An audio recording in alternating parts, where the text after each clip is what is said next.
Chapter 2, Victoria. Lee turns off the car and looks you in the eye. He smiles, and that smile seriously pisses you off. What? Tell Lee. Before you can open your mouth, Lee taps you on the leg. Wait here, Vic. I swear you won't believe it. You bite your lip and take a deep breath. You see him greet someone. Holt? Lee had written Holt Station on the map he'd thrown on your lap 20 minutes ago. He'd written it by hand, and it might as well have said Hort Station or Halt Station. Hell Station, even. Lee's handwriting has always been intriguing to you. You remember that time you mentioned it to him and he responded with a disproportionate anger? A nonsensical rant which involved several philosophers of language? And all because you told him his handwriting was dreadful. But you now know where those reactions come from. That night you two got drunk by the lake, Lee told you that his father would have wanted to be born ugly. After the initial surprise, you couldn't stifle a belly laugh, and Lee looked down. For a few minutes, he didn't want to tell you anything else. You finally convinced him to continue. I always got what I wanted just by smiling. Ugly people have to develop their muscles. Unfortunately, those other muscles are the ones that last. You couldn't believe those words had come out of the mouth of a flesh and blood human being. Maybe some poorly written character from a cheap romantic novel, but Lee's father? You picture Lee that night throwing pebbles from the shore while telling you everything about his father's teachings. All that frustration. Was that the night you got pregnant? You'd both been drinking. Suddenly, you find it difficult to breathe. The interior of the car feels like it's getting smaller and smaller. You need some air. Don't say anything. You close the door slowly. You know what Lee is like with his new car, and breathe in the cool night air. Victoria? Vic, this is Holt. Holt, Victoria. He just met weird three men in suits that just disappeared. Hello, you respond to the greeting, but they don't seem to care that much. Be right back, Vic. You see them walk away with a box they took out of the trunk. And from the effort Holt's putting in, it seems heavy. What's inside the box? You're not stupid. You know that Lee has some business on the side beyond his work as an intern at the at the university. You heard some rumors and you have your suspicions. However, you never did too much digging. You preferred to keep it a mystery, something to make Lee a little more interesting. You light a cigarette. Would Lee be a good father? I don't know. And the question that you still haven't had the courage to ask, would you be a good mother? The clicks repeat at irregular intervals. Small moths approach the light to get electrocuted. Is that love, Victoria? You laugh and shake your head from side to side. You think of all the manuscripts you've torn up. You've tried poetry, drawing. History seemed like an obvious choice. You don't need any talent to be a historian. What is that? Oh, what the... Hello? The man talks to himself while holding something in his hand. That was weird. He just came out of the... What? Was that bushes? It's like he just kind of materialized out of nowhere. Lou, have you seen any winged creatures flying over the area yet? For a moment you think he's asking some kind of tricky question and you remain silent. However, something about him tells you that he's genuinely asking. You look at the man bathed in the shine of the streetlight and the scene fascinates you. Surreal, some of your old friends would have said. The ones that organized poetry nights and read L'Autrement. Excuse me, you are... Oh yes, sorry, Lou Hill. Writer? Victoria Greenberry. History student. Winged creatures, Mr. Hill? Lou, please. Mellow Lou. Sorry. I couldn't resist. Can I call you Victoria? You nod. I am looking into about a dozen reports, Victoria. Numerous witnesses claim to have seen a human-sized winged creatures flying over the area. Excuse me. Angels? Lou smiles, but the smile doesn't last long on his face. Look there, top of the trees. It won't take you long to find one. You aim into area Lou just told you. Everything's blurry, so you decide to adjust the binoculars. Adjust the focusing wheel. Ooh.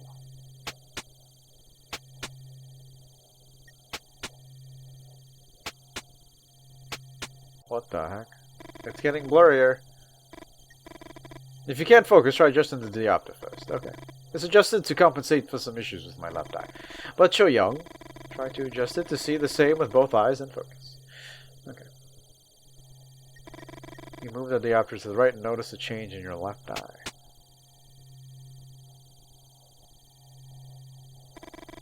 Move the diopter to the right, okay. Ooh. Okay. I think that's good. Now I can adjust the focusing wheel.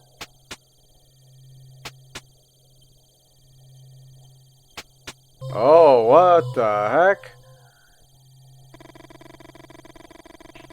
It was just a second, but you think you saw something up there. Was it suggestion? I don't think they're angels, Victoria. But before I tell you my theory, I need your help. Please don't take out a syringe or something. Okay. Could you draw in the notebook what you just saw? Or in this notebook? Yes. At any other time you'd have refused with some witty comment, but there's something about Lou Hill that invites you to play along. You wonder if the fact that he presented himself as a writer had something to do with it. Draw... the body first. Small, round body with chicken. It's not small. Wide chest. Human chest with huge wings. That's not what I saw.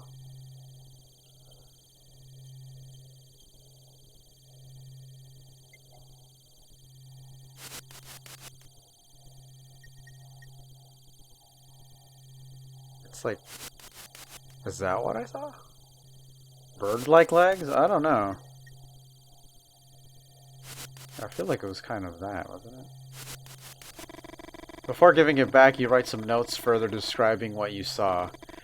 Lou hadn't asked for them, but somehow they make you feel less anxious. You never felt confident about your work. Lou looks at the notebook. Unreliable witness. That feels too long. You think about that time you showed your sketches to your art teacher and how he embarrassed you in front of the rest of the class. Motherfucker. What? Sorry. I was talking to myself. You can't help but blush. Victoria. For once, you're glad to hear Lee's voice. All good? Although he seems to be talking to you, Lee keeps staring at Lou. Lou Hill. Right. Lou holds out his hand. Lee Miller, historian. Lee walks over and puts his arms around you, his back to Lou. You know, he must have been annoyed that Lou introduced himself as a writer. Although it's hard for you to admit it, you like to be hugged. It's like, you know, everything I saw in the binoculars was like thin and like tall. Like none of the options I got on how to make the monster was anything like I saw. You think you would also feel safe in your grandmother's arms or in the arms of any of the other strong women in your family. But the heat of Lee's body, the hardness of his muscles. You remember all those biologist arguments you hate so much and you can't help but smile. It's like you're cheating when nobody's looking. Come on, Vic. Let's see the surprise. Close your eyes. Okay. Close my eyes. Close your eyes and let Lee guide you. Now open them.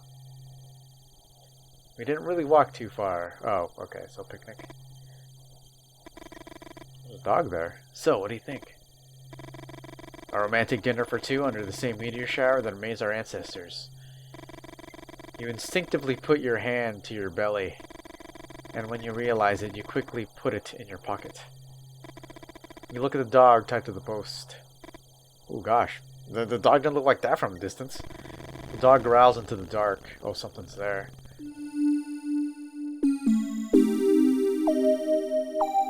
A chapter 3?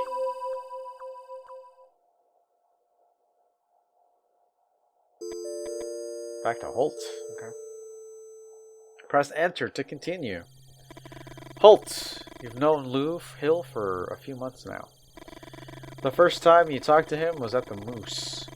Lou was looking for information about some unusual lights in the sky. Nobody would talk to him. Before going to the restroom, he went over to his table and suggested he buys people a drink first. When you got back, Lou was already talking to Rick and Stella, their tongues sufficiently loosened. Lou raised his glass in your direction and smiled. Although it wasn't you who gave him the nickname, you still feel a little guilty. Since that night, most locals refer to him as Lou Refill Hill. What do you recall about the encounter with these men in black? Save. You smile. What does he mean? It had only been a week. You think about how to answer. You know Lou, he loves asking questions. So you're going to tell him one thing and one thing only. No follow-up questions. Grandma's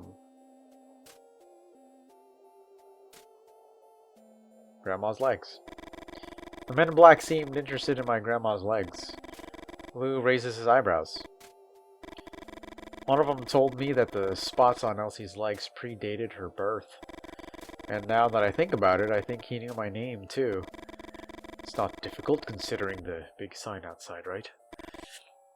Maybe? You change the subject. You know, if you give him a chance, he'll keep asking questions all night. Red or black? What? The card. Red. Turn over the card. It's red? Good. It's the solitaire my grandma taught me. No one could ever win it. Lou suddenly seems interested. And how do you play it? Explain it. Rules are simple. But winning? There's a reason why it's called the Impossible Solitaire. Let me show you.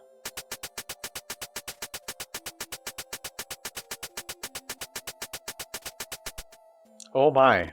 The objective is to move every card from the board to the discard pile. You can move any card whose rank is one higher or one lower than the topmost card in the discard pile. Okay.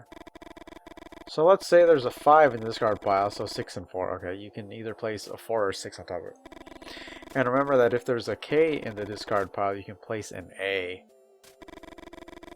A comes after K, and the opposite is also true. So, 28 cards to move seems easy enough, right?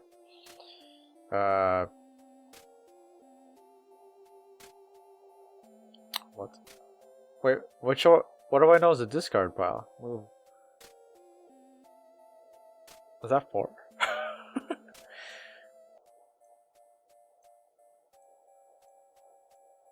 that a 4?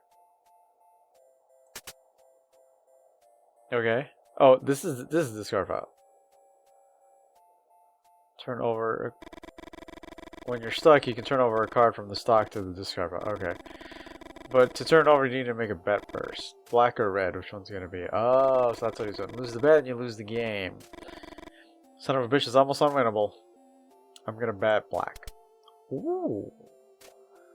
Select a card, so I can put that to the right 7. Okay. You're right. It is kind of impossible because you have to keep guessing. Turn a card from the stock because I don't have anything for the 7s.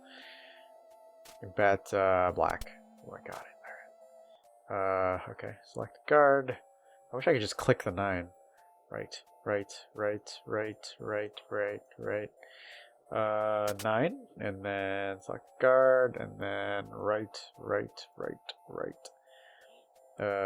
Select card, discard pile. Alright. 10. Oh, this is kind of an interesting way to play solitaire. So, Jack. Okay, Jack, and then Queen. And then King.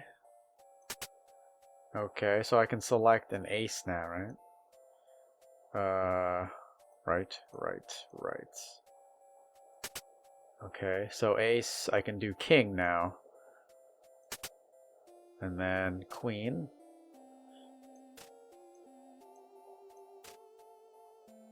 Move cursor. Okay, so queen. Okay, now king. I'm just playing solitaire right now. Oh, there's the one he bit. Wait, I need to do jack because I don't have an ace. So move cursor to the left. And then I got one. Oops. Right. Okay. 10. And then I can do 9. Oh, this is it for me. I almost had it. To the left, to the right. Okay. Discard. Okay, so I need to turn over from the stock here. Red. Darn. I lost. Oh, for fuck's sake. Leave Solitaire is a good run. Okay, leave the game. You hear barking from the back of the station. Trent. When they brought him in, they told me his name was Chase. Fuck it, it's Trent for me. You know Trent, right, from the Moose? Tall, prominent belly and a scar parallel to the growth of his beard? You laugh heartily. Lou Hill might be a bit of a pain in the ass, but no one can deny that he was good with descriptions. You think about the book he's given you. He signed it and everything. Where did you leave it? I call him Trent because he barks like Trent on Open Mic Tuesdays. Come on, let's go to the garage. And see the machine gun. Oh, I didn't realize it was... I didn't realize it was just in the back. I thought it was like at his house or something. I think I just read that wrong. Victoria, chapter 4. So this is the idea of a special date. I'm gonna end the episode here. Let me save this. Okay, so if y'all made it this far, thanks for watching. Or yeah, I'm gonna end this episode of Mothman 1966 here. So if y'all made it this far, thanks for watching, and as always, take care and take a 230 out. Alright, y'all, let's game on everybody, and please keep smiling.